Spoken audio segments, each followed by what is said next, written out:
Women's Center began in 1993, each year the center has continued to grow. We've had so many accomplishments. We've had one of the first peer education programs in the United States. We were one of the earliest programs to begin really starting to cultivate and work with men as allies. We have innovative programs using theater and outreach.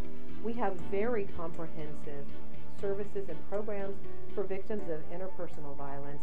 And we know that those issues are still very much things that communities and universities across the United States struggle with. One of the things that I can say that is different at the University of Alabama is we have comprehensive services to address this. It's something I'm really proud about.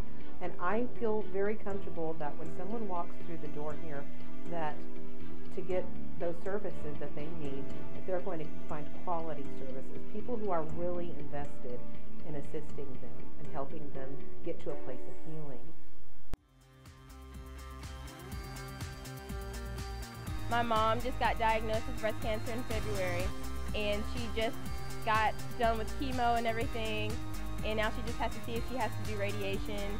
And so this team is like dedicated to her, and we were talking to her before this, and she's proud that we're doing this for her, and that's pretty much why I got this group together.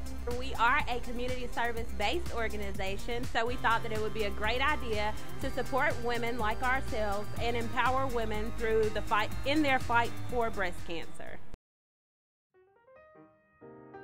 What I do at the Women's Resource Center is celebrate the lives of women and create an inclusive environment for all people at the capstone.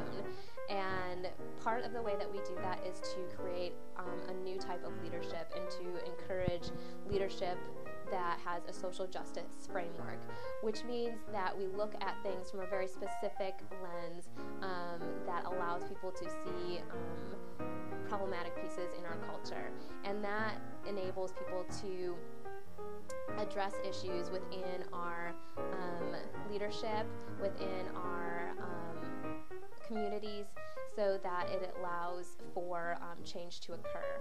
And so with our Student Leadership Council, those people have been volunteering at the center within different places at the center, which include Unscripted, Young Men's Leadership Program, Young Women's Leadership Program, and who have been just general volunteers who wanted to be more than just a member at the capstone and at the Women's Resource Center. So they have decided to actually move forward, but those folks are becoming program managers and learning the issues behind the programs that we put forward, which include celebratory months for Women's Hispanic Latino Heritage Month and Native American Women Heritage Month, Black Women Heritage Month, Women's History Month. These are some of the things that we focus on throughout the year, and we want to put that gendered lens on and bring forward a new history that has not been told, because history has been told from the people that have the power.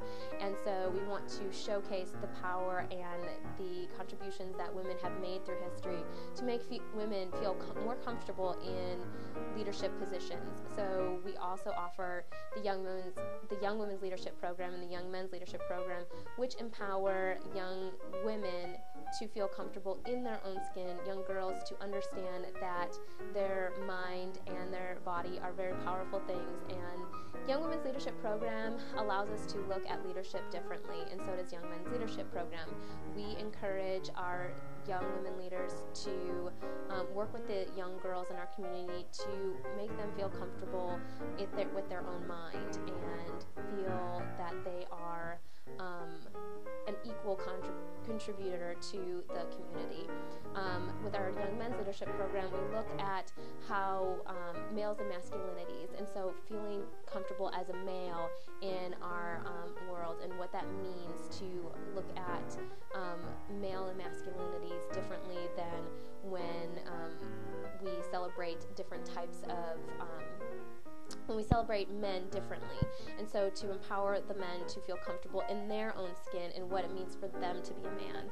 And so we really do take a different look at what it means to be a leader in a social justice setting. So allowing people to feel comfortable contributing from their point of view and to empower different perspectives and not just continue to see leadership as just a linear experience, but it is a multi-directional experience.